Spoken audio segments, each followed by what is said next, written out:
Segredos da Segunda Guerra Mundial.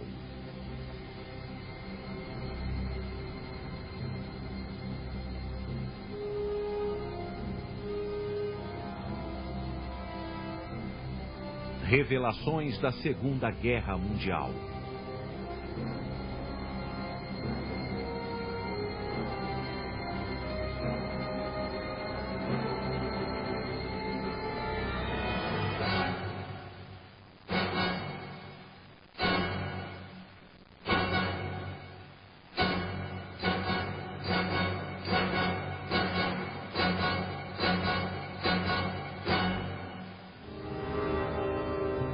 Como a Alemanha foi bombardeada até a derrota. Em 1945, a Alemanha jaz em ruínas.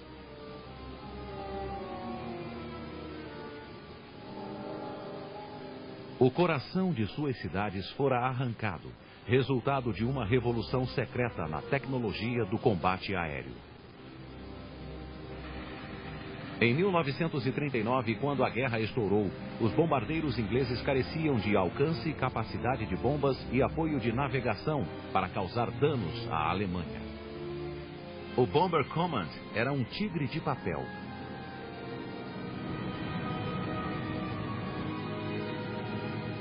Ironicamente, a Força Aérea Alemã, a Luftwaffe, fora pioneira em dominar novas tecnologias. Na Blitz de 1940, seus bombardeiros orientadores seguiram feixes eletrônicos para iluminar alvos na indústria inglesa.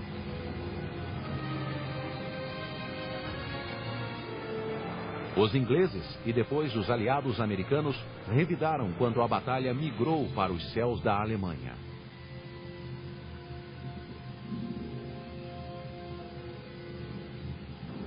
Foi um combate em que os dois lados lutavam por uma pequena margem estratégica, que seria a diferença entre a derrota e a vitória.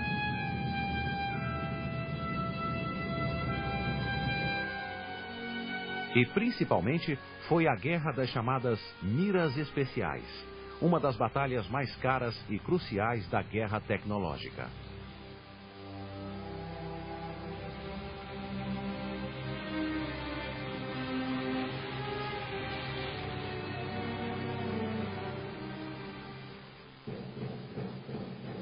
O pesadelo da destruição que cai do céu é antigo. Tornou-se realidade no começo do século XX, quando Zeppelins e aviões tomaram as alturas. Os aviões se impuseram na Primeira Guerra Mundial.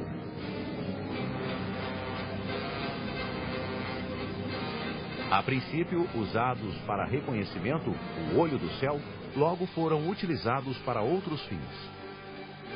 Aviões foram adaptados para levar bombas.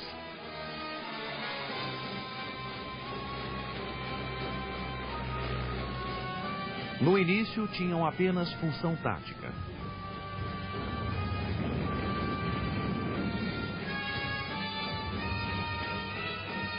Mas as necessidades da guerra trouxeram aviões mais pesados, especializados em bombardear alvos táticos e estratégicos. A Alemanha foi líder com seus bombardeiros pesados, que eram usados para cobrir os lamacentos campos de batalha da frente ocidental.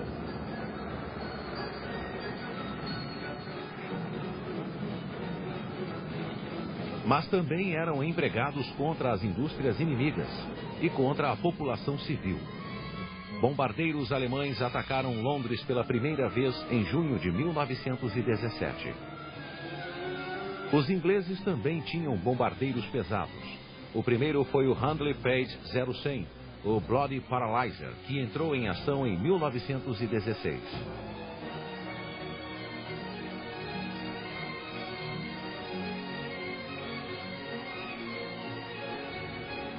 Os Handley Page eram usados no campo de batalha e contra a indústria de guerra alemã.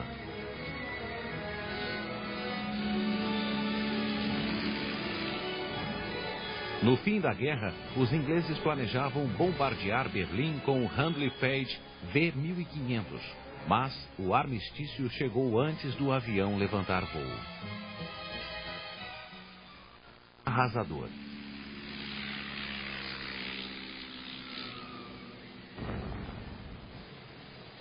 O bombardeiro dominou os céus dos anos 30.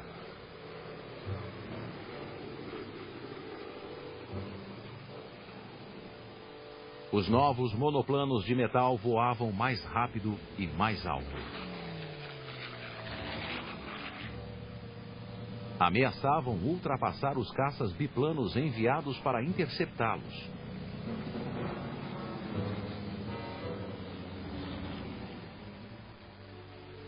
Em 1932, o parlamentar inglês Stanley Baldwin sobriamente previu que o bombardeiro sempre venceria. Sentimento partilhado por Adolf Hitler, que em 1935 revelou o intenso programa de rearmamento alemão. Os bombardeiros da Luftwaffe eram um sinistro lembrete para a Europa das intenções alemãs. Mas sob o comando de Hermann Göring, os bombardeiros teriam um papel mais tático do que estratégico. Bombardeiros de mergulho como o Stuka Ju-87 eram projetados para atuar como artilharia aérea nas campanhas de curto alcance que Hitler já arquitetava contra seus vizinhos. O Ju-88 também tinha capacidade de mergulho. Mas os generais alemães descartaram a construção de uma frota de bombardeiros pesados. Seria muito cara e demorada demais. Mas uma versão anterior do bombardeiro de porte médio, o Heinkel H-111, demonstrou seu poder destrutivo na Guerra Civil Espanhola. Os HE-111 e Junker Ju-52 da Legião Alemã Condor defenderam os nacionalistas de Franco e destruíram a cidade republicana de Guernica em 3 horas de bombardeio incendiário. Guernica somou-se às nefastas previsões de Baldwin. O bombardeiro havia vencido. Os ingleses se preveniram para a guerra com inúmeros procedimentos contra ataques aéreos. Durante a crise de Munique, em 1938, cavaram-se abrigos aéreos temporários nos parques de Londres. Máscaras contra gases foram distribuídas para homens, mulheres e crianças.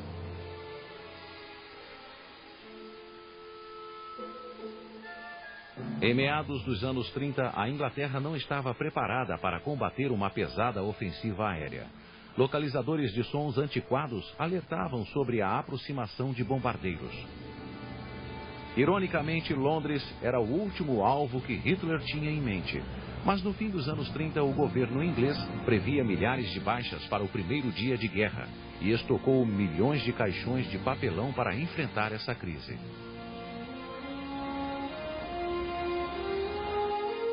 A maior partidária do bombardeio estratégico era a Real Força Aérea. Oficialmente, ela previa que a guerra contra a Alemanha seria vencida com bombardeios precisos em alvos industriais. Mas com a proximidade da guerra, ficou claro que o comando da RAF não tinha equipamento. Os bombardeiros noturnos eram Whittles antiquados, cujas tripulações preferiam treinar durante o dia.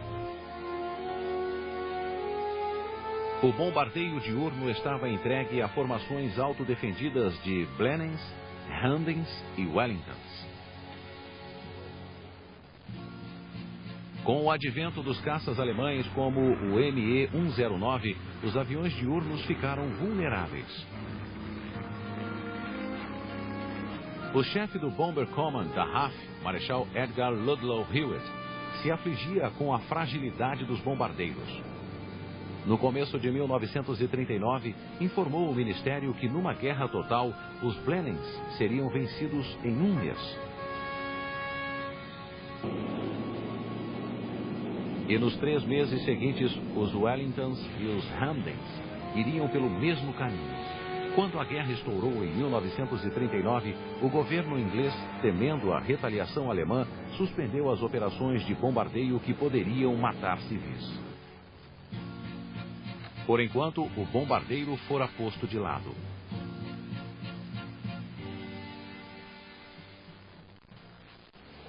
De setembro de 1939 ao fim de 1940, a iniciativa ficou com a Alemanha.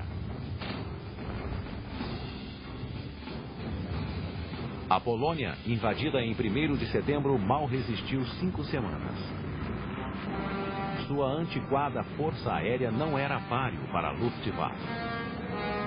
Os Stuka de mergulho operavam na primeira frente de contato com o inimigo. A destruição de alvos específicos era sua especialidade.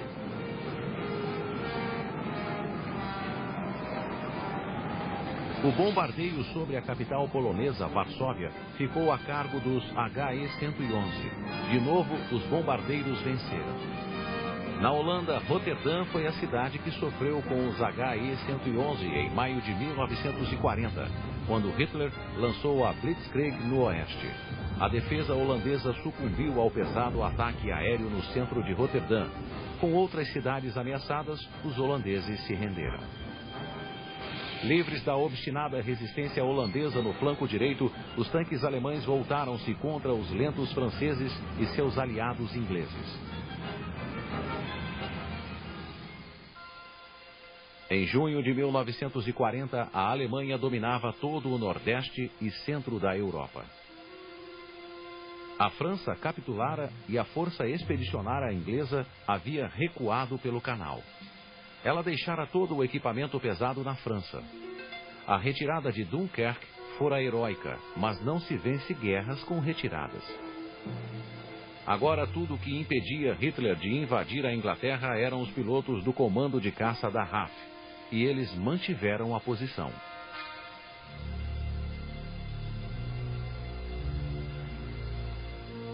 Do outro lado do canal, o exército alemão preparava uma invasão com barcaças. Mas antes de zarpar, o comando de caça tinha de ser destruído. Hermann Göring e a Luftwaffe estavam embriagados com as vitórias na Polônia e na França. Era a vez da real força aérea ser varrida. Mas a Luftwaffe estava empenhada numa campanha estratégica maior do que aquela para a qual fora projetada. Seus bombardeiros precisariam da escolta de caças. Na Batalha da Inglaterra, os Spitfires e Hurricanes lutariam sobre suas bases. Os ME-109 alemães só poderiam ficar 30 minutos sobre a Inglaterra. E as defesas aéreas inglesas tinham uma arma vital, a estação de radar Chain-Home, capaz de detectar aviões alemães antes de saírem da França. Os caças ingleses não ficariam em patrulha constante, mas, detectada uma ameaça real, iriam diretamente a seus alvos. A integração do radar ao comando da RAF e ao sistema de controle foi ao estilo britânico, uma combinação de ciência aplicada e excentricidade. Os alemães também desenvolviam um radar, mas se dedicaram mais ao seu caráter ofensivo do que defensivo. Os ingleses pareciam excêntricos, mas o sistema funcionava. A Luftwaffe subestimou a importância do sistema Chain-Home. Apenas numa ocasião, 12 de agosto de 1940, ela organizou um ataque contra 4 estações do Chain-Home na costa sul. Bombardeiros de mergulho tiraram do ar uma das estações por 24 horas, mas as outras 3 continuaram transmitindo. Os alemães não registraram danos apreciáveis na rede e desistiram dos ataques.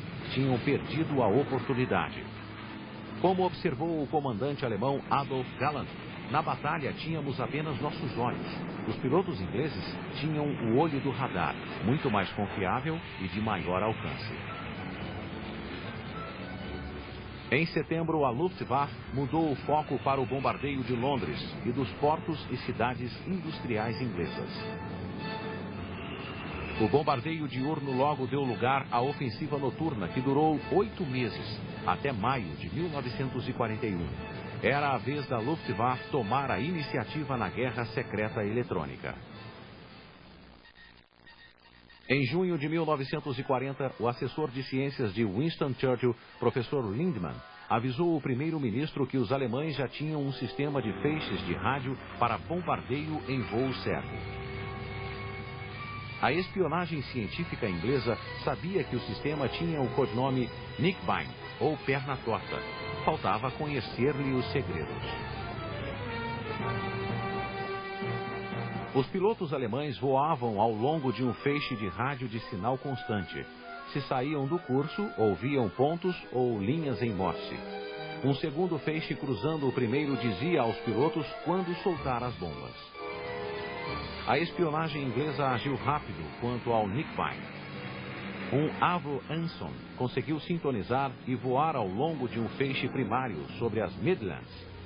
A interseção com o feixe das bombas foi sobre a fábrica Rolls-Royce, em Derby.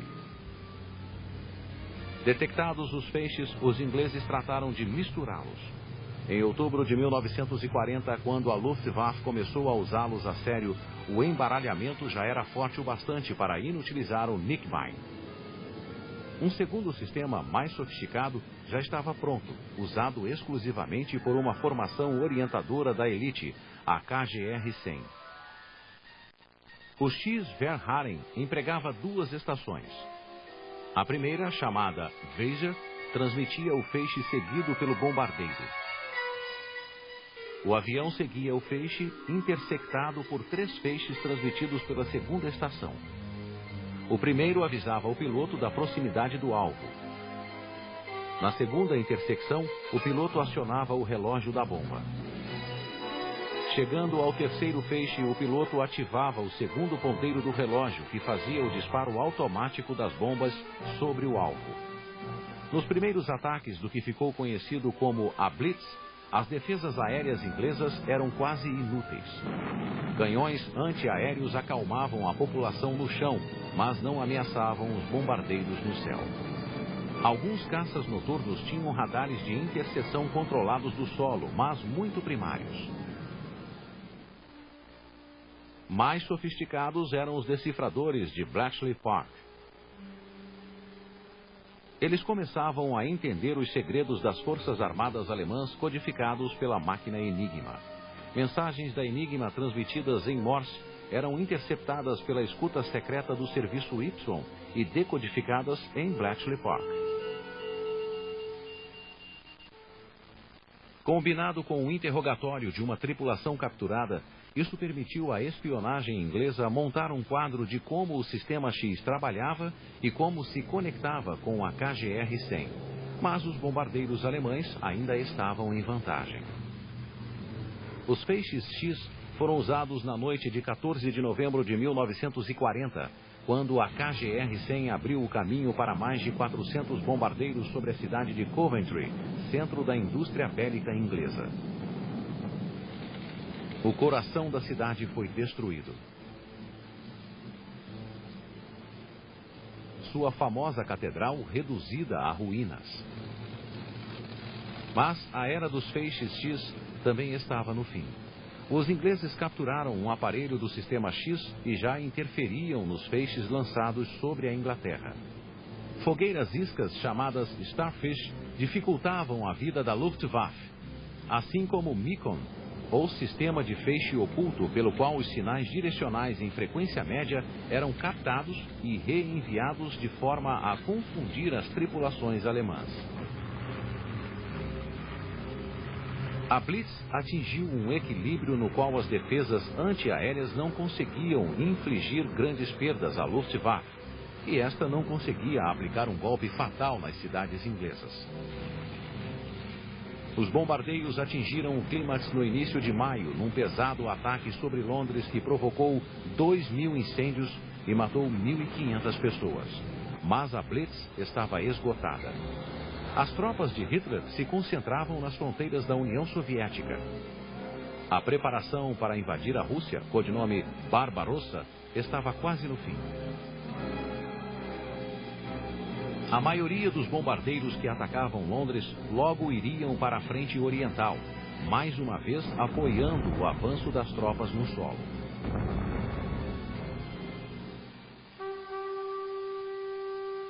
1.500 quilômetros a oeste, Londres chorava suas perdas. Mais uma vez, os bombardeiros haviam vencido. Eles impuseram sérios danos a Londres e a várias cidades inglesas. mas não lhes destruíram o moral nem a indústria bélica. No meio da destruição, a vida das pessoas e a vida da nação continuou.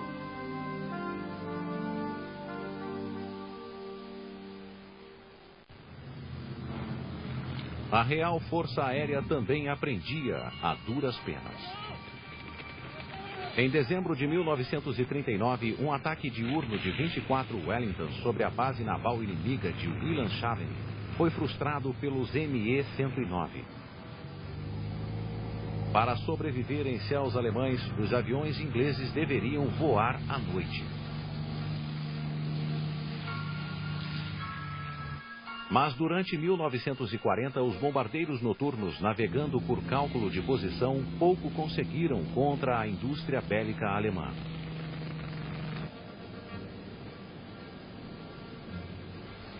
E em 1941, o Bomber Command era motivo de uma raivosa disputa interna.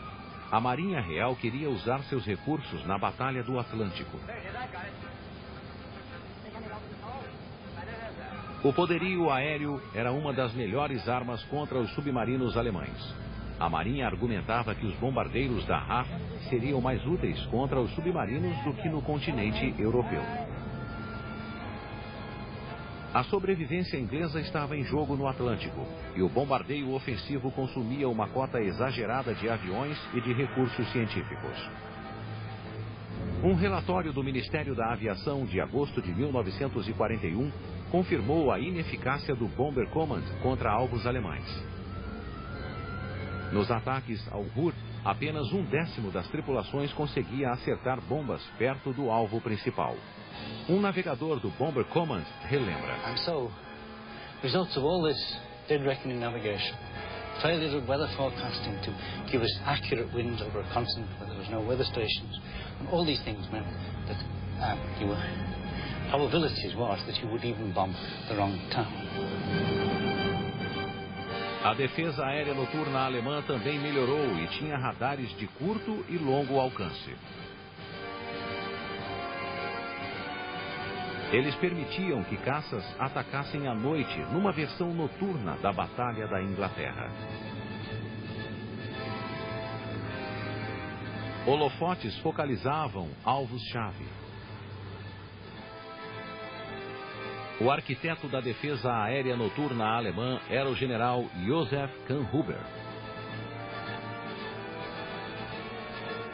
Por trás dos radares costeiros, Kahnhuber recolocou os holofotes e canhões de defesa e mais radares numa linha que ia de Schleswig-Holstein até a Bélgica.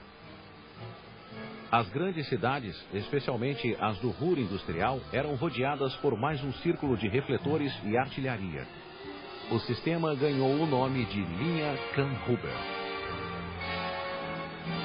Em seguida, Kahnhuber levou a bateria de holofotes que originalmente ajudava os caças noturnos de volta às cidades, formando uma fileira, e cada um era patrulhado por um único caça noturno sob controle do radar.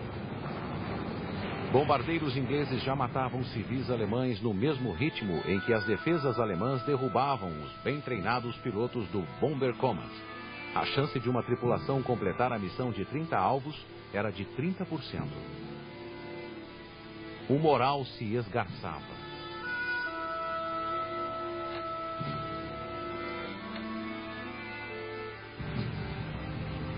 O problema se agravou com o envio constante de bombardeiros isolados em intervalos regulares. Pretendia-se com isso aumentar a agonia dos civis alemães durante a noite, mas esse objetivo custava o sacrifício do princípio da concentração sobre o alvo.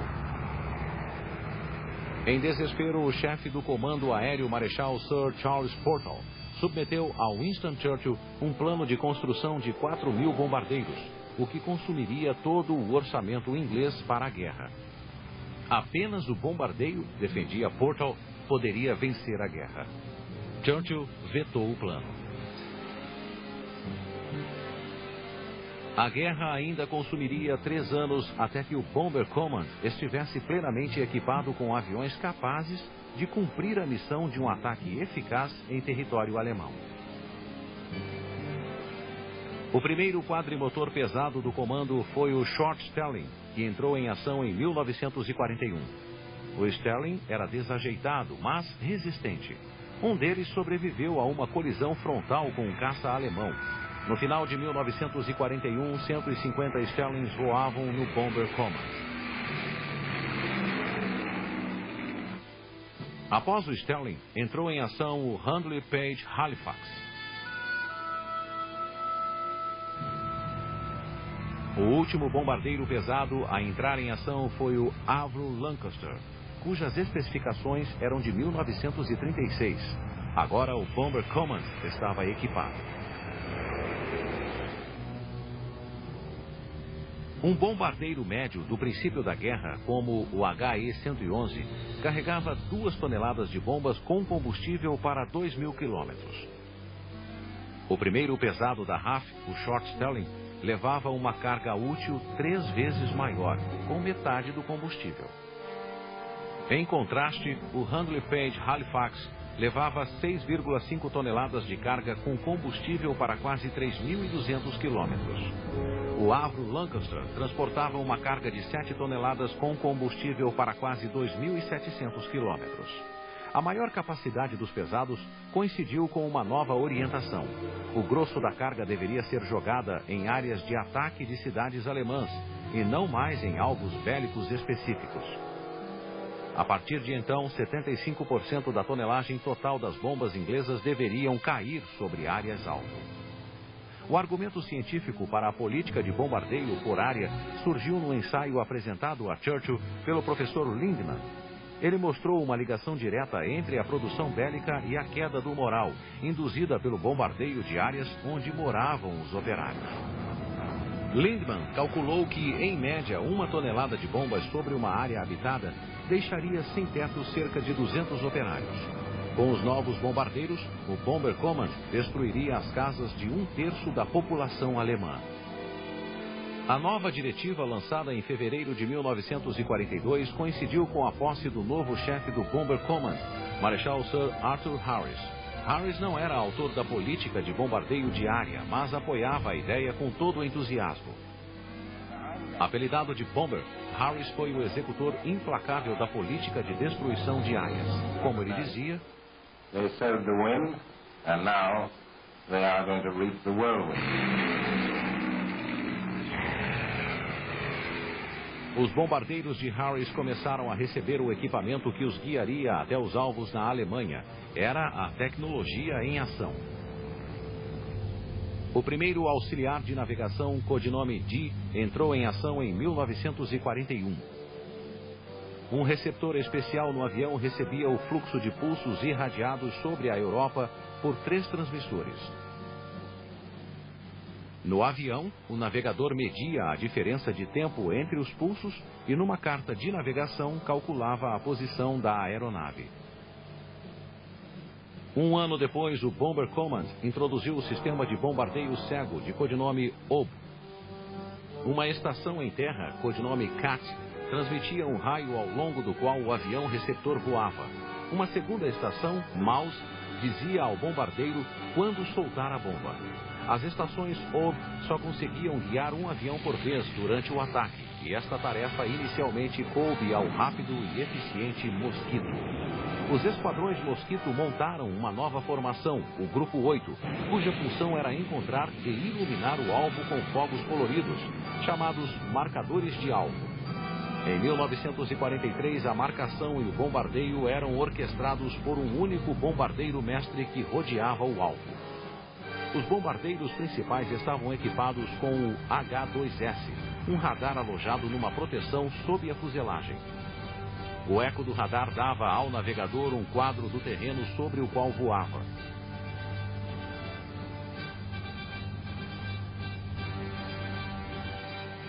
Para aumentar seu poderio, os bombardeiros levavam bombas de grande capacidade com um invólucro de metal mínimo e um máximo de explosivo forte. O rabugento Marechal Harris tinha um gosto por publicidade só igualado pelo do general Montgomery, o vitorioso em El Alamein. Em maio de 1942, lançou os aviões num ataque de 1.000 bombardeiros sobre Colônia. A Alemanha ia colher sua tempestade. Em 1942, Harris ganhou um aliado. A 8ª Força Aérea Americana chegou à Inglaterra naquele agosto. Armados com o Boeing B-17, a Fortaleza Voadora, e o B-24 Liberator, os americanos seguiam a estratégia do bombardeio diurno de precisão em alvos industriais.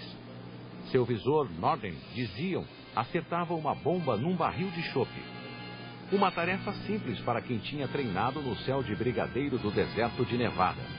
Mas seria mais complicado no céu da Europa, cheio de bombas e nuvens. Como os alemães e ingleses antes, os americanos aprenderam pelo modo mais difícil e doloroso.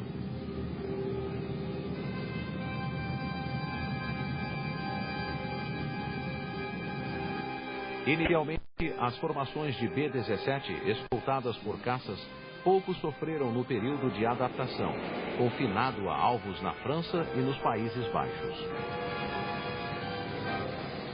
Confiantes, acreditando na potência de seus bombardeiros e voando em formação cerrada, eles acreditavam ser possível ir e vir até os alvos sem grandes perdas.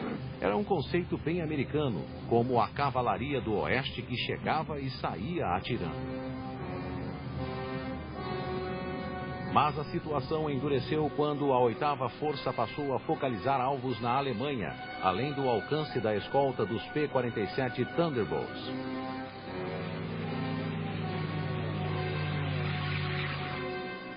Em 1943, grandes perdas exigiram maior concentração de fogo defensivo, com a formação em pilha de 54 aviões, compostos por 3 grupos de 18. A formação tinha 2 quilômetros de largura, 800 metros de altura e cerca de 500 metros entre o primeiro e o último avião. Espremidos na formação de combate, os B-17 e Liberator não podiam usar todo o poder das metralhadoras, ficando vulneráveis em ataques diretos aos aviões das extremidades de cada grupo. O simples peso do equipamento defensivo dos bombardeiros americanos apresentava à 8ª Força Aérea mais um sério problema.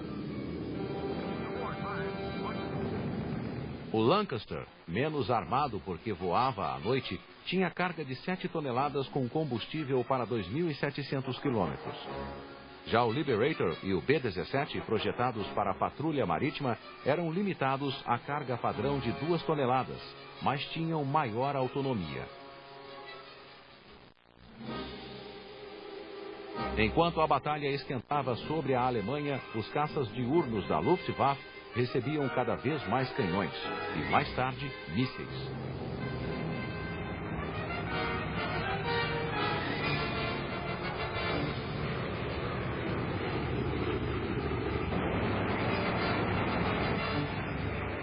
Em 1943, as perdas chegaram ao pico em 17 de agosto, quando 291 bombardeiros, em 2 ataques sobre fábricas de Schweinfurt e Regensburg, perderam 60 aviões e sofreram severos danos em mais 138. As perdas em cada missão já chegavam a 10%. Os bombardeios foram temporariamente suspensos. 3 meses antes, Harris e o colega americano general Ira Eaker haviam adotado a diretriz Point Blank, que ordenava a progressiva destruição e deslocamento do sistema militar e econômico alemão e o solapamento moral do povo, ao ponto de minar fatalmente sua capacidade de resistência armada. Harris desfechou os primeiros golpes dessa campanha no que ficou conhecido como a Batalha do Ruhr. E chegou ao clímax com uma série devastadora de ataques contra Hamburgo no final de julho.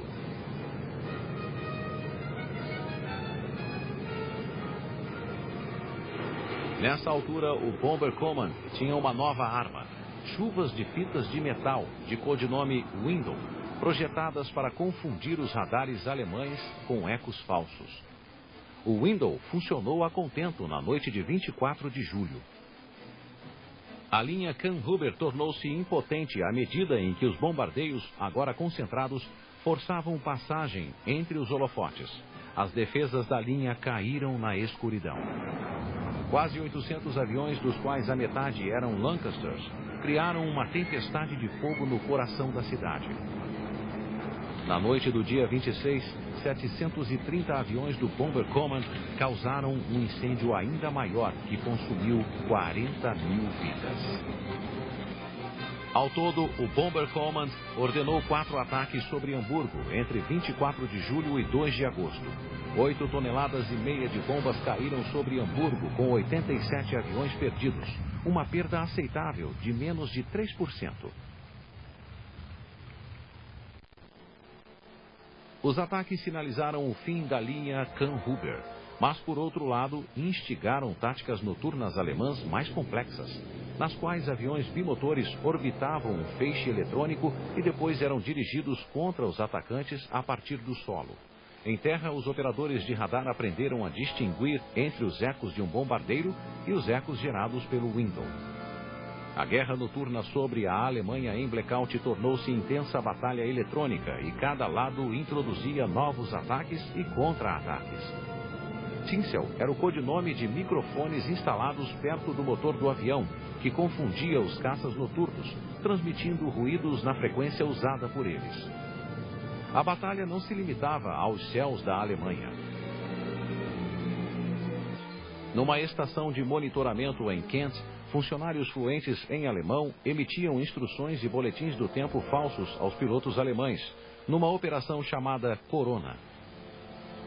Os aviões do Bomber Command se transformavam em vitrines eletrônicas, com um número cada vez maior de dispositivos sofisticados que serviam para avisar do perigo iminente.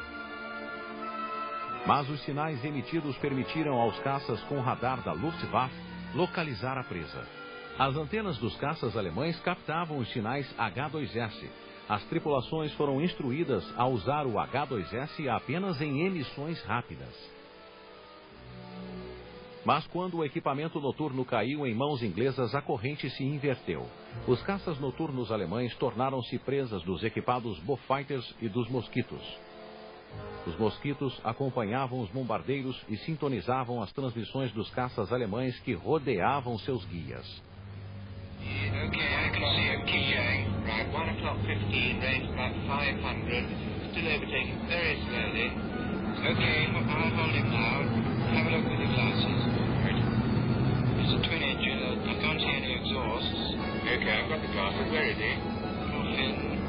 It's 88, definitely. Okay, that's what I thought it was. Well, this ought to shake him. Em 1943, Harris sentiu-se seguro para dizer a Churchill: podemos destruir Berlim de ponta a ponta. Vai nos custar 500 bombardeiros. Vai custar a guerra à Alemanha. Mas quase custou o comando a Harris. Berlim era muito grande, bem defendida e muito distante para ser arrasada pelos aviões ingleses. A batalha pelo controle aéreo avançou um estágio. Nos 4 meses seguintes, com a piora do tempo, o Bomber Command atacou Berlim 16 vezes. No auge dos ataques, enviou quase 10 mil ondas de bombardeiros. As defesas alemãs os esperavam. Na Batalha de Berlim, que abrangeu várias outras cidades, o Bomber Command perdeu 600 aviões, derrubados ou danificados.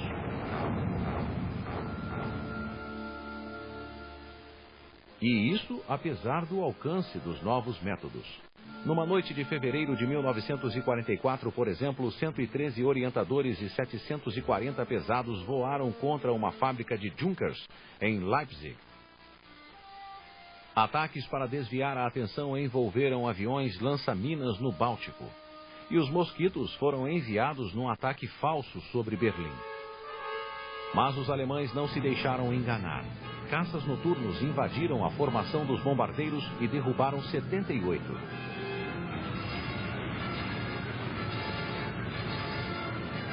A Batalha de Berlim foi cancelada após o desastroso ataque sobre Nuremberg, em março de 1944, quando quase 100 aviões foram perdidos. O Bomber Command aprendeu o que a 8ª Força Aérea descobrira em meados de 1943. Era preciso derrotar a Força Aérea inimiga antes de atacar seu território. A Luftwaffe e o povo alemão permaneciam de pé. Após a Batalha de Berlim, o general americano Spaatz, comandante da recém-formada Força Aérea Estratégica na Europa, concluiu que Harris estava acabado.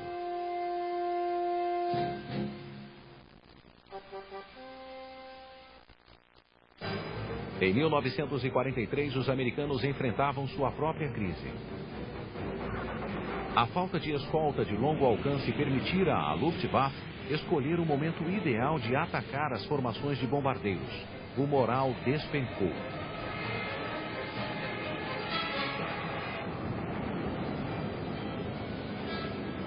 Os caças de escolta Thunderbolt tinham tanques descartáveis de 400 litros que precisavam ser ejetados no começo de um combate. Mas a 8ª Força Aérea tinha a solução. No início de 1944, entrou em ação o caça Mustang P-51D, com o mesmo motor Rolls-Royce Merlin usado pelo Lancaster e capaz de escoltar as formações de bombardeiros até os alvos alemães. Os Mustang não eram apenas escolta, formavam patrulhas cujo papel era procurar e destruir o inimigo. As perdas de bombardeiros diminuíram, as perdas de caças diurnos alemães e com eles de pilotos insubstituíveis aumentaram.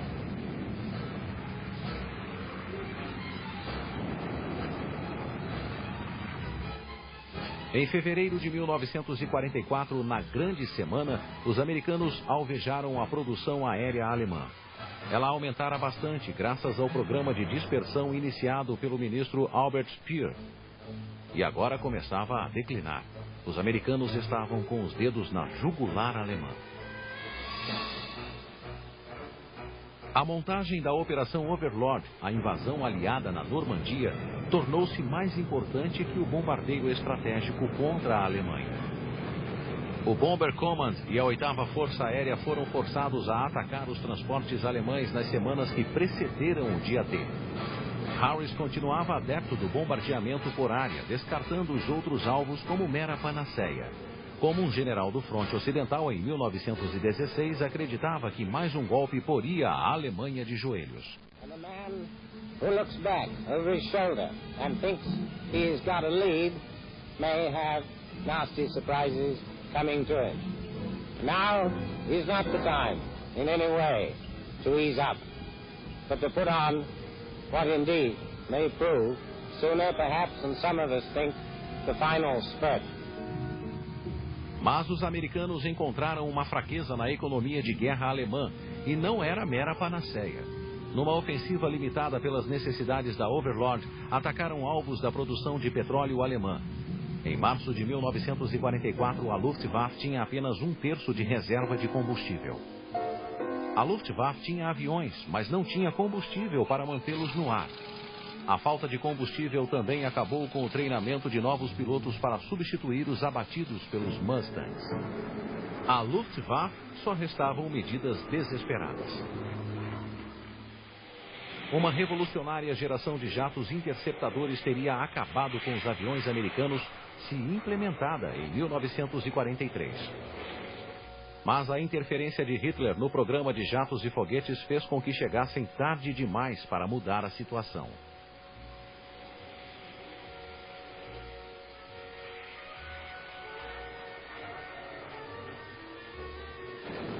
Os jatos foram um duro golpe para os bombardeiros americanos, mas a vantagem numérica falou mais alto. Em 1945, o Bomber Command tinha voos diurnos e noturnos. Dispunha de 1.600 aviões por dia, o rústico Halifax e o perigoso Lancaster. Tinha um equipamento eletrônico exclusivo, o Grupo 100, que confundia as desgastadas defesas da Luftwaffe.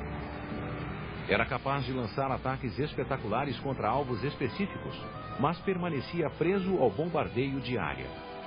Bem mais tarde, a torre posterior do Lancaster ganhou um radar guia de tiro. Mas nos últimos 4 meses de guerra, o Bomber Command perdeu 608 aviões, quase 2 vezes a linha de frente de 1939, o que prova sua força, pois apesar disso, não parou de atacar. O auge do ataque por área aconteceu em Dresden, em 13 de fevereiro de 1945. Cada onda de bombardeiros se concentrou sobre um alvo durante minutos.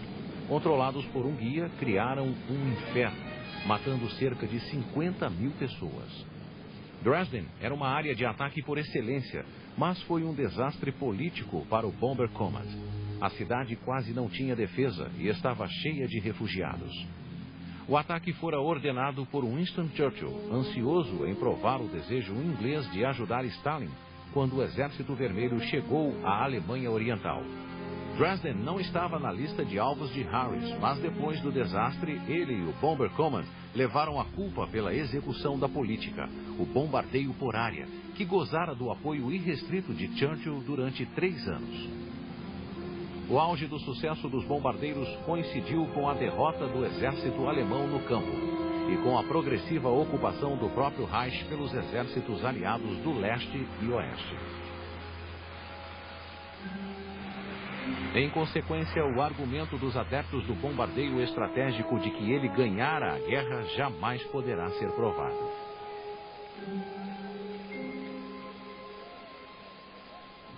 Entretanto, entre 1944 e 1945, bombardeiros americanos e ingleses paralisaram o sistema de transportes alemão, o que, por sua vez, paralisou a economia alemã.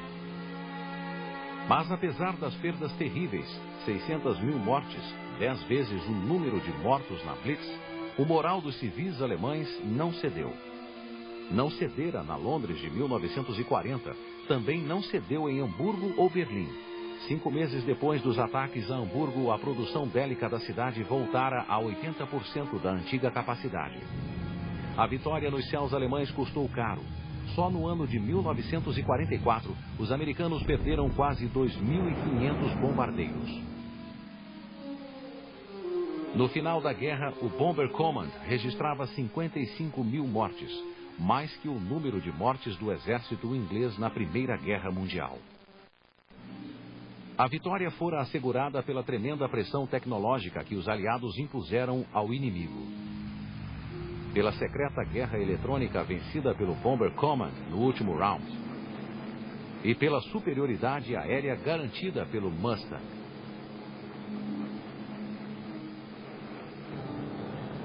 Sem as miras especiais e os caças de escolta, a ofensiva combinada dos aliados não teria se sustentado. Isso permitiu que os bombardeiros apressassem o colapso da Alemanha e o fim da guerra. Em última instância, o bombardeiro de fato venceu.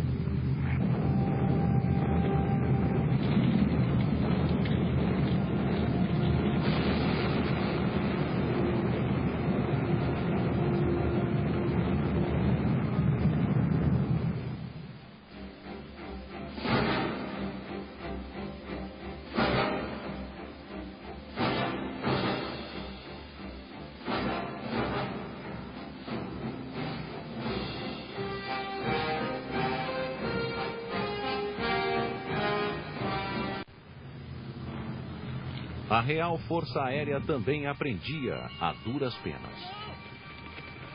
Em dezembro de 1939, um ataque diurno de 24 Wellingtons sobre a base naval inimiga de Wilhelmshaven foi frustrado pelos Me-109. Para sobreviver em céus alemães, os aviões ingleses deveriam voar à noite. Mas durante 1940, os bombardeiros noturnos, navegando por cálculo de posição, pouco conseguiram contra a indústria bélica alemã.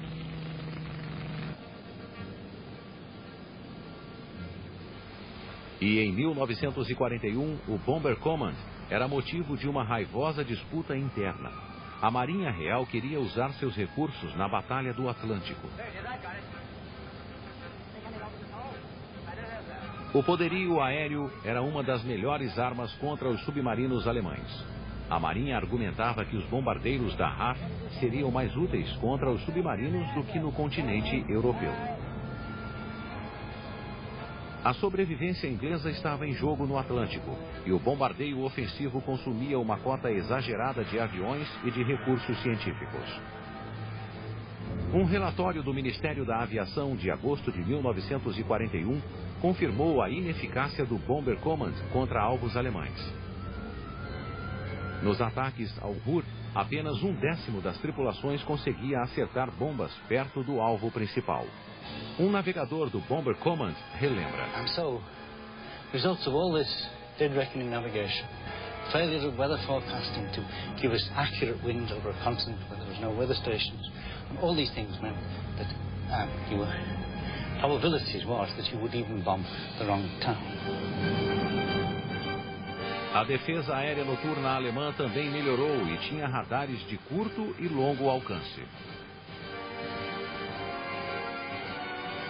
Eles permitiam que caças atacassem à noite numa versão noturna da Batalha da Inglaterra. Holofotes focalizavam alvos-chave. O arquiteto da defesa aérea noturna alemã era o general Josef Kahnhuber. Por trás dos radares costeiros, Kahnhuber recolocou os holofotes e canhões de defesa e mais radares numa linha que ia de Schleswig-Holstein até a Bélgica. As grandes cidades, especialmente as do Ruhr industrial, eram rodeadas por mais um círculo de refletores e artilharia. O sistema ganhou o nome de linha Kahnhuber. Em seguida, Kahnhuber levou a bateria de holofotes que originalmente ajudava os caças noturnos de volta às cidades, formando uma fileira, e cada um era patrulhado por um único caça noturno sob controle do radar. Bombardeiros ingleses já matavam civis alemães no mesmo ritmo em que as defesas alemãs derrubavam os bem treinados pilotos do Bomber Command. A chance de uma tripulação completar a missão de 30 alvos era de 30%. O moral se esgarçava.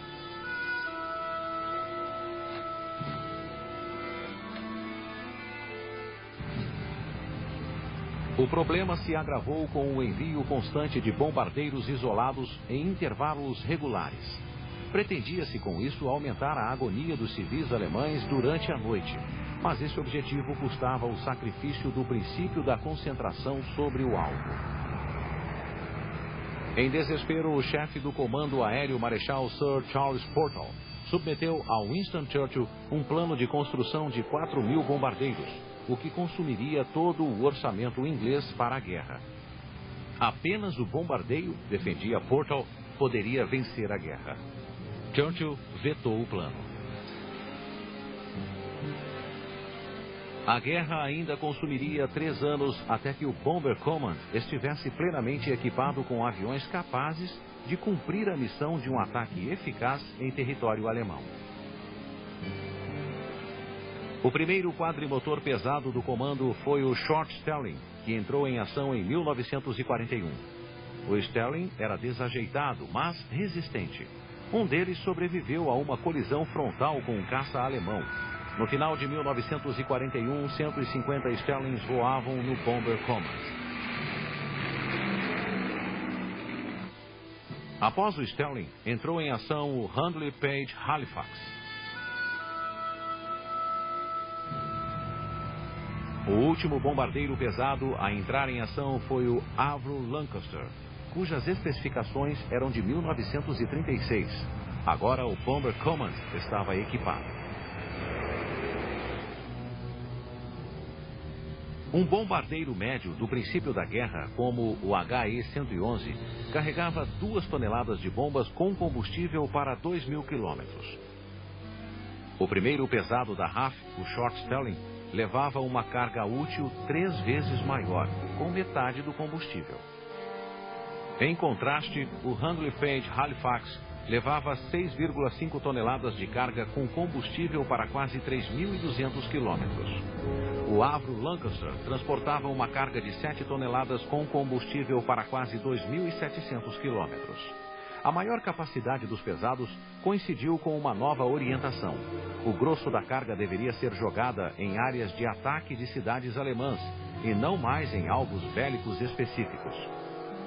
A partir de então, 75% da tonelagem total das bombas inglesas deveriam cair sobre áreas-alvo. O argumento científico para a política de bombardeio por área surgiu no ensaio apresentado a Churchill pelo professor Lindemann. Ele mostrou uma ligação direta entre a produção bélica e a queda do moral, induzida pelo bombardeio de áreas onde moravam os operários. Lindemann calculou que, em média, 1 tonelada de bombas sobre uma área habitada deixaria sem teto cerca de 200 operários. Com os novos bombardeiros, o Bomber Command destruiria as casas de 1/3 da população alemã. A nova diretiva, lançada em fevereiro de 1942, coincidiu com a posse do novo chefe do Bomber Command, Marechal Sir Arthur Harris. Harris não era autor da política de bombardeio de área, mas apoiava a ideia com todo o entusiasmo. Apelidado de Bomber, Harris foi o executor implacável da política de destruição de áreas. Como ele dizia, They sowed the wind, and now they are going to reap the whirlwind. Os bombardeiros de Harris começaram a receber o equipamento que os guiaria até os alvos na Alemanha. Era a tecnologia em ação. O primeiro auxiliar de navegação, codinome D, entrou em ação em 1941. Um receptor especial no avião recebia o fluxo de pulsos irradiados sobre a Europa por 3 transmissores. No avião, o navegador media a diferença de tempo entre os pulsos e, numa carta de navegação, calculava a posição da aeronave. Um ano depois, o Bomber Command introduziu o sistema de bombardeio cego, de codinome OB. Uma estação em terra, codinome CAT, transmitia um raio ao longo do qual o avião receptor voava. Uma segunda estação, MAUS, dizia ao bombardeiro quando soltar a bomba. As estações OB só conseguiam guiar um avião por vez durante o ataque, e esta tarefa inicialmente coube ao rápido e eficiente Mosquito. Os esquadrões Mosquito montaram uma nova formação, o Grupo 8, cuja função era encontrar e iluminar o alvo com fogos coloridos, chamados marcadores de alvo. Em 1943, a marcação e o bombardeio eram orquestrados por um único bombardeiro mestre que rodeava o alvo. Os bombardeiros principais estavam equipados com o H-2S, um radar alojado numa proteção sob a fuselagem. O eco do radar dava ao navegador um quadro do terreno sobre o qual voava.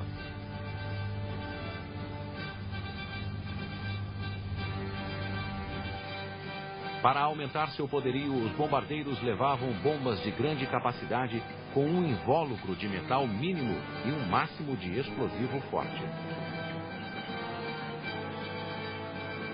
O rabugento Marechal Harris tinha um gosto por publicidade só igualado pelo do general Montgomery, o vitorioso em El Alamein. Em maio de 1942, lançou os aviões num ataque de 1000 bombardeiros sobre Colônia. A Alemanha ia colher sua tempestade. Em 1942, Harris ganhou um aliado. A 8ª Força Aérea Americana chegou à Inglaterra naquele agosto. Armados com o Boeing B-17, a Fortaleza Voadora, e o B-24 Liberator, os americanos seguiam a estratégia do bombardeio diurno de precisão em alvos industriais. Seu visor, Norden, diziam, acertava uma bomba num barril de chope. Uma tarefa simples para quem tinha treinado no céu de brigadeiro do deserto de Nevada. Mas seria mais complicado no céu da Europa, cheio de bombas e nuvens. Como os alemães e ingleses antes, os americanos aprenderam pelo modo mais difícil e doloroso.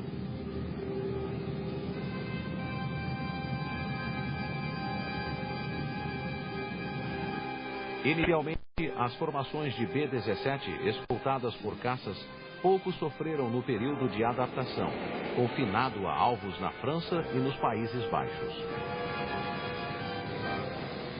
Confiantes, acreditando na potência de seus bombardeiros e voando em formação cerrada, eles acreditavam ser possível ir e vir até os alvos sem grandes perdas. Era um conceito bem americano, como a cavalaria do oeste que chegava e saía atirando. Mas a situação endureceu quando a 8ª Força passou a focalizar alvos na Alemanha, além do alcance da escolta dos P-47 Thunderbolts.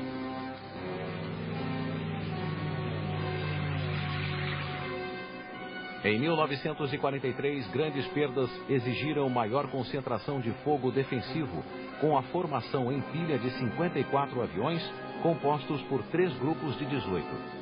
A formação tinha 2 quilômetros de largura, 800 metros de altura e cerca de 500 metros entre o primeiro e o último avião. Espremidos na formação de combate, os B-17 e Liberator não podiam usar todo o poder das metralhadoras, ficando vulneráveis em ataques diretos aos aviões das extremidades de cada grupo. O simples peso do equipamento defensivo dos bombardeiros americanos apresentava à 8ª Força Aérea mais um sério problema. O Lancaster, menos armado porque voava à noite, tinha carga de 7 toneladas com combustível para 2.700 quilômetros.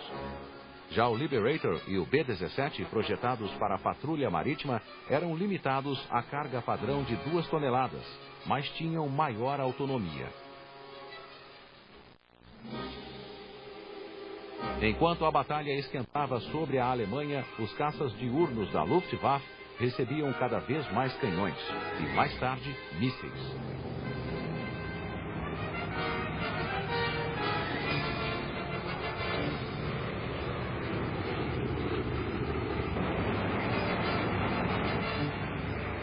Em 1943, as perdas chegaram ao pico em 17 de agosto, quando 291 bombardeiros, em 2 ataques sobre fábricas de Schweinfurt e Regensburg, perderam 60 aviões e sofreram severos danos em mais 138. As perdas em cada missão já chegavam a 10%. Os bombardeios foram temporariamente suspensos. 3 meses antes, Harris e o colega americano general Ira Eaker haviam adotado a diretriz Point Blank, que ordenava a progressiva destruição e deslocamento do sistema militar e econômico alemão e o solapamento moral do povo, ao ponto de minar fatalmente sua capacidade de resistência armada. Harris desfechou os primeiros golpes dessa campanha no que ficou conhecido como a Batalha do Ruhr, e chegou ao clímax com uma série devastadora de ataques contra Hamburgo no final de julho.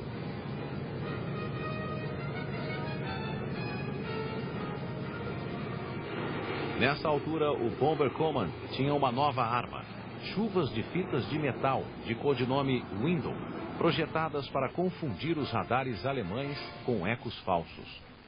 O Window funcionou a contento na noite de 24 de julho. A linha Kamphuber tornou-se impotente à medida em que os bombardeios, agora concentrados, forçavam passagem entre os holofotes. As defesas da linha caíram na escuridão. Quase 800 aviões, dos quais a metade eram Lancasters, criaram uma tempestade de fogo no coração da cidade. Na noite do dia 26, 730 aviões do Bomber Command causaram um incêndio ainda maior que consumiu 40 mil vidas. Ao todo, o Bomber Command ordenou 4 ataques sobre Hamburgo entre 24 de julho e 2 de agosto. 8,5 toneladas de bombas caíram sobre Hamburgo, com 87 aviões perdidos, uma perda aceitável de menos de 3%. Os ataques sinalizaram o fim da linha Kamphuber, mas, por outro lado, instigaram táticas noturnas alemãs mais complexas, nas quais aviões bimotores orbitavam um feixe eletrônico e depois eram dirigidos contra os atacantes a partir do solo. Em terra, os operadores de radar aprenderam a distinguir entre os ecos de um bombardeiro e os ecos gerados pelo Window. A guerra noturna sobre a Alemanha em blackout tornou-se intensa batalha eletrônica e cada lado introduzia novos ataques e contra-ataques. Tinsel era o codinome de microfones instalados perto do motor do avião, que confundia os caças noturnos, transmitindo ruídos na frequência usada por eles. A batalha não se limitava aos céus da Alemanha. Numa estação de monitoramento em Kent, funcionários fluentes em alemão emitiam instruções e boletins do tempo falsos aos pilotos alemães, numa operação chamada Corona. Os aviões do Bomber Command se transformavam em vitrines eletrônicas, com um número cada vez maior de dispositivos sofisticados que serviam para avisar do perigo iminente. Mas os sinais emitidos permitiram aos caças com radar da Luftwaffe localizar a presa. As antenas dos caças alemães captavam os sinais H-2S. As tripulações foram instruídas a usar o H-2S apenas em emissões rápidas. Mas quando o equipamento noturno caiu em mãos inglesas, a corrente se inverteu. Os caças noturnos alemães tornaram-se presas dos equipados Beaufighters e dos Mosquitos. Os Mosquitos acompanhavam os bombardeiros e sintonizavam as transmissões dos caças alemães que rodeavam seus guias. Okay, I can see him, QA. Right, 1 o'clock 15, range about 500. Still overtaking very slowly. Okay, I'll hold him now. Have a look with the glasses. Right. It's a twin engine. I can't see any exhausts. Okay, I've got the glasses. Where is he? Often. It's 88. Definitely. Okay, that's what I thought it was. Oh, this ought to shake him.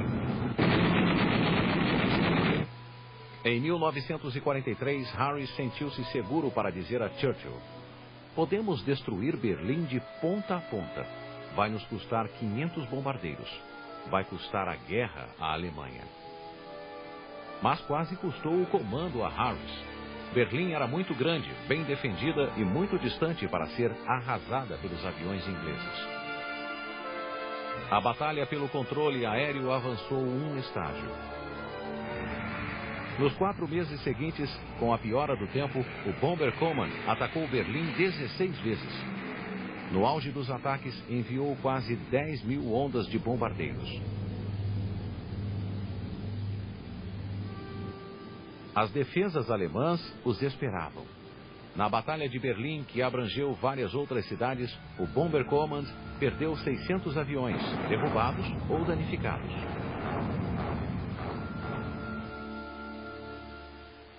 E isso apesar do alcance dos novos métodos. Numa noite de fevereiro de 1944, por exemplo, 113 orientadores e 740 pesados voaram contra uma fábrica de Junkers em Leipzig. Ataques para desviar a atenção envolveram aviões lança-minas no Báltico. E os Mosquitos foram enviados num ataque falso sobre Berlim. Mas os alemães não se deixaram enganar. Caças noturnos invadiram a formação dos bombardeiros e derrubaram 78.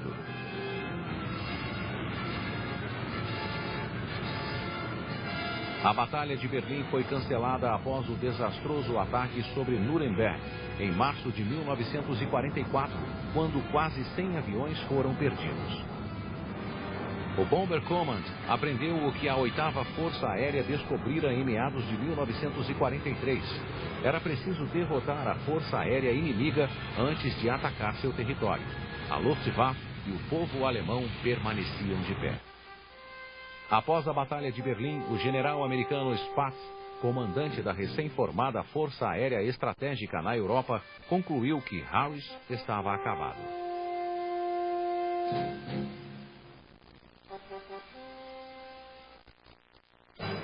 Em 1943, os americanos enfrentavam sua própria crise. A falta de escolta de longo alcance permitira à Luftwaffe escolher o momento ideal de atacar as formações de bombardeiros. O moral despencou.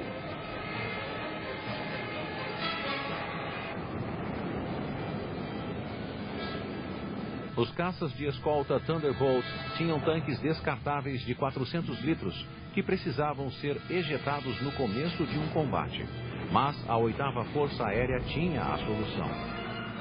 No início de 1944, entrou em ação o caça Mustang P-51D, com o mesmo motor Rolls-Royce Merlin usado pelo Lancaster e capaz de escoltar as formações de bombardeiros até os alvos alemães.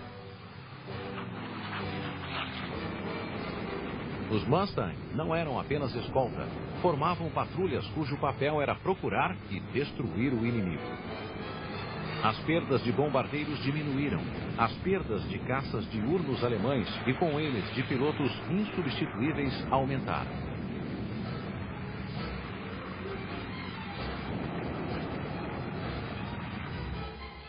Em fevereiro de 1944, na Grande Semana, os americanos alvejaram a produção aérea alemã.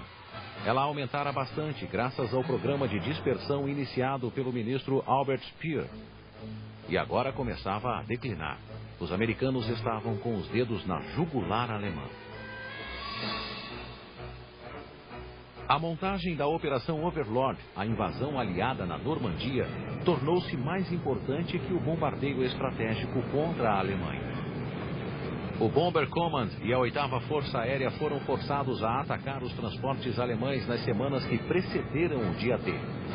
Harris continuava adepto do bombardeamento por área, descartando os outros alvos como mera panaceia. Como um general do fronte ocidental em 1916 acreditava que mais um golpe poria a Alemanha de joelhos. And a man who looks back over his shoulder and thinks he's got a lead may have nasty surprises coming to him. Now is not the time in any way to ease up, but to put on what indeed may prove sooner perhaps than some of us think the final spurt. Mas os americanos encontraram uma fraqueza na economia de guerra alemã e não era mera panaceia. Numa ofensiva limitada pelas necessidades da Overlord, atacaram alvos da produção de petróleo alemã. Em março de 1944, a Luftwaffe tinha apenas 1/3 de reserva de combustível. A Luftwaffe tinha aviões, mas não tinha combustível para mantê-los no ar.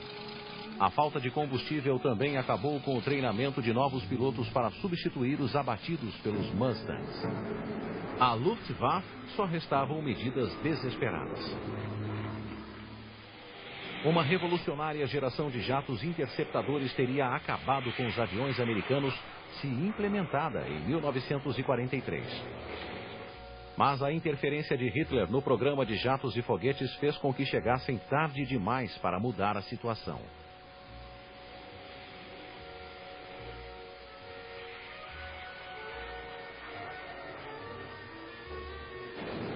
Os jatos foram um duro golpe para os bombardeiros americanos, mas a vantagem numérica falou mais alto. Em 1945, o Bomber Command tinha voos diurnos e noturnos. Dispunha de 1.600 aviões por dia, o rústico Halifax e o perigoso Lancaster. Tinha um equipamento eletrônico exclusivo, o Grupo 100, que confundia as desgastadas defesas da Luftwaffe. Era capaz de lançar ataques espetaculares contra alvos específicos, mas permanecia preso ao bombardeio de área. Bem mais tarde, a torre posterior do Lancaster ganhou um radar guia de tiro. Mas nos últimos 4 meses de guerra, o Bomber Command perdeu 608 aviões, quase 2 vezes a linha de frente de 1939, o que prova sua força, pois apesar disso, não parou de atacar.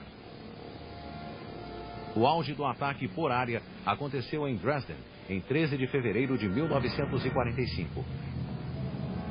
Cada onda de bombardeiros se concentrou sobre um alvo durante minutos. Controlados por um guia, criaram um inferno, matando cerca de 50.000 pessoas. Dresden era uma área de ataque por excelência, mas foi um desastre político para o Bomber Command. A cidade quase não tinha defesa e estava cheia de refugiados. O ataque fora ordenado por Winston Churchill, ansioso em provar o desejo inglês de ajudar Stalin, quando o Exército Vermelho chegou à Alemanha Oriental.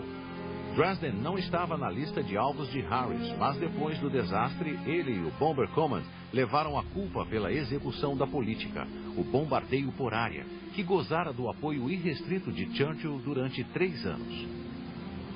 O auge do sucesso dos bombardeiros coincidiu com a derrota do exército alemão no campo. e com a progressiva ocupação do próprio Reich pelos exércitos aliados do leste e oeste.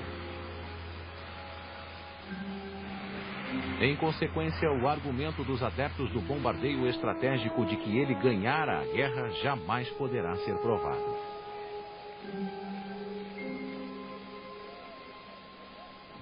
Entretanto, entre 1944 e 1945, bombardeiros americanos e ingleses paralisaram o sistema de transportes alemão, o que, por sua vez, paralisou a economia alemã.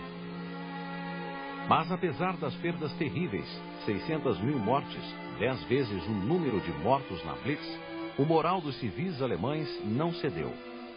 Não cedera na Londres de 1940, também não cedeu em Hamburgo ou Berlim. 5 meses depois dos ataques a Hamburgo, a produção bélica da cidade voltara a 80% da antiga capacidade. A vitória nos céus alemães custou caro. Só no ano de 1944, os americanos perderam quase 2.500 bombardeiros. No final da guerra, o Bomber Command registrava 55 mil mortes, mais que o número de mortes do exército inglês na Primeira Guerra Mundial. A vitória fora assegurada pela tremenda pressão tecnológica que os aliados impuseram ao inimigo. Pela secreta guerra eletrônica vencida pelo Bomber Command no último round. E pela superioridade aérea garantida pelo Mustang.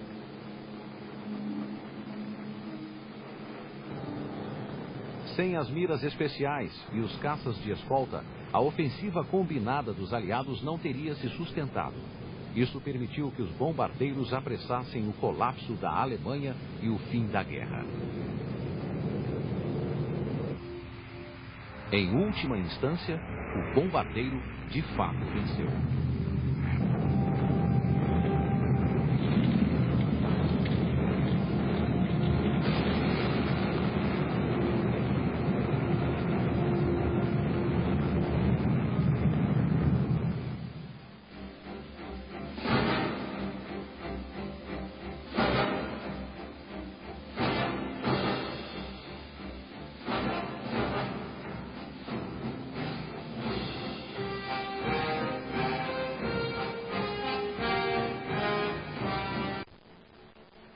Os ataques sinalizaram o fim da linha Kamm-Huber, mas, por outro lado, instigaram táticas noturnas alemãs mais complexas, nas quais aviões bimotores orbitavam um feixe eletrônico e depois eram dirigidos contra os atacantes a partir do solo. Em terra, os operadores de radar aprenderam a distinguir entre os ecos de um bombardeiro e os ecos gerados pelo Window. A guerra noturna sobre a Alemanha em blackout tornou-se intensa batalha eletrônica e cada lado introduzia novos ataques e contra-ataques. Tinsel era o codinome de microfones instalados perto do motor do avião, que confundia os caças noturnos, transmitindo ruídos na frequência usada por eles. A batalha não se limitava aos céus da Alemanha. Numa estação de monitoramento em Kent, funcionários fluentes em alemão emitiam instruções e boletins do tempo falsos aos pilotos alemães, numa operação chamada Corona. Os aviões do Bomber Command se transformavam em vitrines eletrônicas, com um número cada vez maior de dispositivos sofisticados que serviam para avisar do perigo iminente. Mas os sinais emitidos permitiram aos caças com radar da Luftwaffe localizar a presa. As antenas dos caças alemães captavam os sinais H-2S. As tripulações foram instruídas a usar o H-2S apenas em emissões rápidas. Mas quando o equipamento noturno caiu em mãos inglesas, a corrente se inverteu. Os caças noturnos alemães tornaram-se presas dos equipados Beaufighters e dos Mosquitos. Os Mosquitos acompanhavam os bombardeiros e sintonizavam as transmissões dos caças alemães que rodeavam seus guias. Okay, I can see a QA. Right, 1 o'clock 15, range about 500. Still overtaking very slowly. Okay, I'll hold him now. Have a look with the glasses. Right. It's a twin engine. I can't see any exhausts. Okay, I've got the glasses. Where is he? Off in... It's 88. Definitely. Okay, that's what I thought it was. Oh, this ought to shake him. Em 1943, Harris sentiu-se seguro para dizer a Churchill: podemos destruir Berlim de ponta a ponta. Vai nos custar 500 bombardeiros. Vai custar a guerra à Alemanha. Mas quase custou o comando a Harris. Berlim era muito grande, bem defendida e muito distante para ser arrasada pelos aviões ingleses. A batalha pelo controle aéreo avançou um estágio.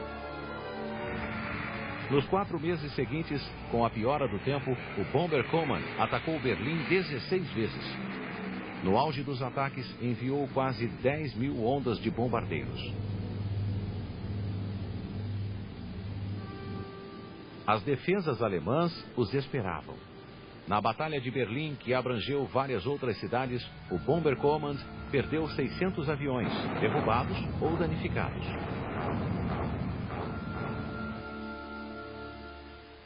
E isso apesar do alcance dos novos métodos. Numa noite de fevereiro de 1944, por exemplo, 113 orientadores e 740 pesados voaram contra uma fábrica de Junkers em Leipzig. Ataques para desviar a atenção envolveram aviões lança-minas no Báltico. E os mosquitos foram enviados num ataque falso sobre Berlim. Mas os alemães não se deixaram enganar. Caças noturnos invadiram a formação dos bombardeiros e derrubaram 78.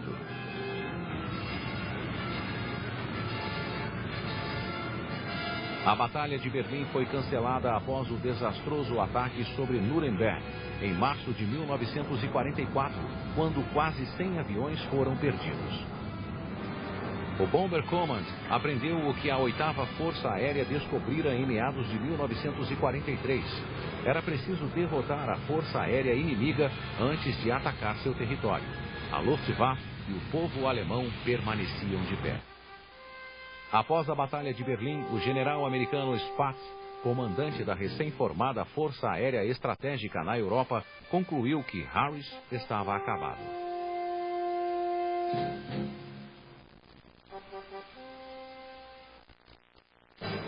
Em 1943, os americanos enfrentavam sua própria crise. A falta de escolta de longo alcance permitira à Luftwaffe escolher o momento ideal de atacar as formações de bombardeiros. O moral despencou.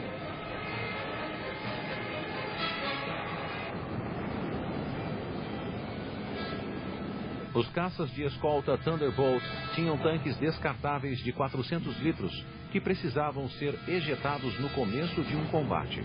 Mas a 8ª Força Aérea tinha a solução. No início de 1944, entrou em ação o caça Mustang P-51D, com o mesmo motor Rolls-Royce Merlin usado pelo Lancaster e capaz de escoltar as formações de bombardeiros até os alvos alemães. Os Mustang não eram apenas escolta, formavam patrulhas cujo papel era procurar e destruir o inimigo. As perdas de bombardeiros diminuíram, as perdas de caças diurnos alemães e com eles de pilotos insubstituíveis aumentaram.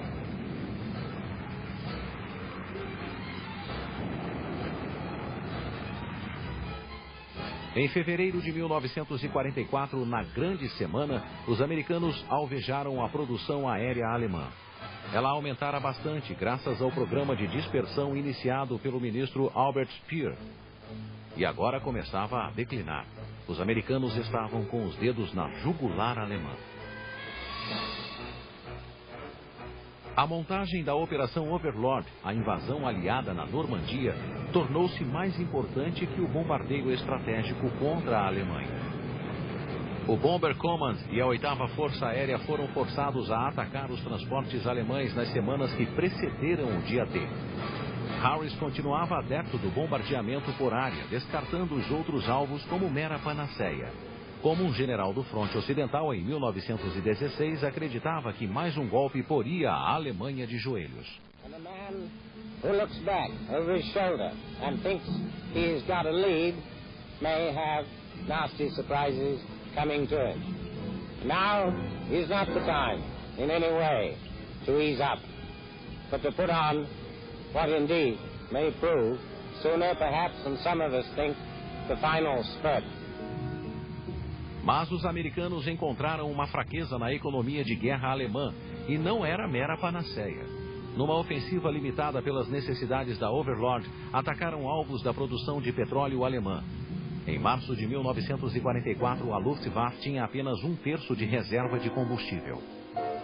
A Luftwaffe tinha aviões, mas não tinha combustível para mantê-los no ar. A falta de combustível também acabou com o treinamento de novos pilotos para substituir os abatidos pelos Mustangs. À Luftwaffe só restavam medidas desesperadas. Uma revolucionária geração de jatos interceptadores teria acabado com os aviões americanos se implementada em 1943. Mas a interferência de Hitler no programa de jatos e foguetes fez com que chegassem tarde demais para mudar a situação.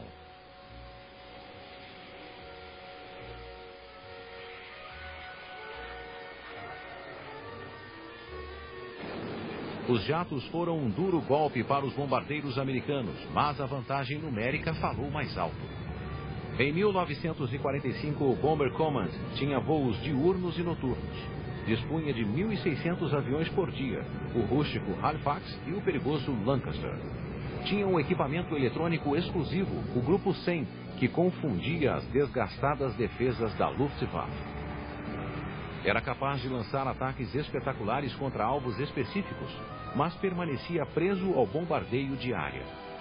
Bem mais tarde, a torre posterior do Lancaster ganhou um radar guia de tiro. Mas nos últimos 4 meses de guerra, o Bomber Command perdeu 608 aviões, quase 2 vezes a linha de frente de 1939, o que prova sua força, pois apesar disso, não parou de atacar. O auge do ataque por área aconteceu em Dresden, em 13 de fevereiro de 1945. Cada onda de bombardeiros se concentrou sobre um alvo durante minutos. Controlados por um guia, criaram um inferno, matando cerca de 50.000 pessoas. Dresden era uma área de ataque por excelência, mas foi um desastre político para o Bomber Command. A cidade quase não tinha defesa e estava cheia de refugiados. O ataque fora ordenado por Winston Churchill, ansioso em provar o desejo inglês de ajudar Stalin, quando o Exército Vermelho chegou à Alemanha Oriental. Dresden não estava na lista de alvos de Harris, mas depois do desastre, ele e o Bomber Command levaram a culpa pela execução da política, o bombardeio por área, que gozara do apoio irrestrito de Churchill durante 3 anos. O auge do sucesso dos bombardeiros coincidiu com a derrota do exército alemão no campo e com a progressiva ocupação do próprio Reich pelos exércitos aliados do leste e oeste. Em consequência, o argumento dos adeptos do bombardeio estratégico de que ele ganhara a guerra jamais poderá ser provado.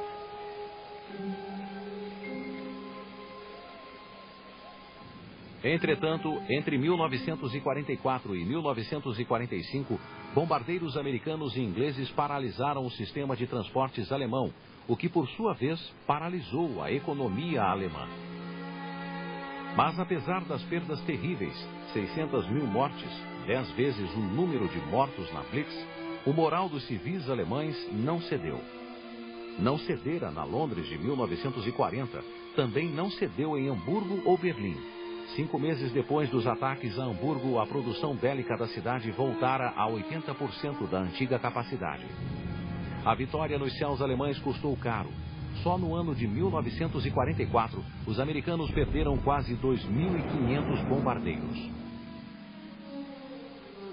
No final da guerra, o Bomber Command registrava 55.000 mortes, mais que o número de mortes do exército inglês na Primeira Guerra Mundial. A vitória fora assegurada pela tremenda pressão tecnológica que os aliados impuseram ao inimigo. Pela secreta guerra eletrônica vencida pelo Bomber Command no último round. E pela superioridade aérea garantida pelo Mustang.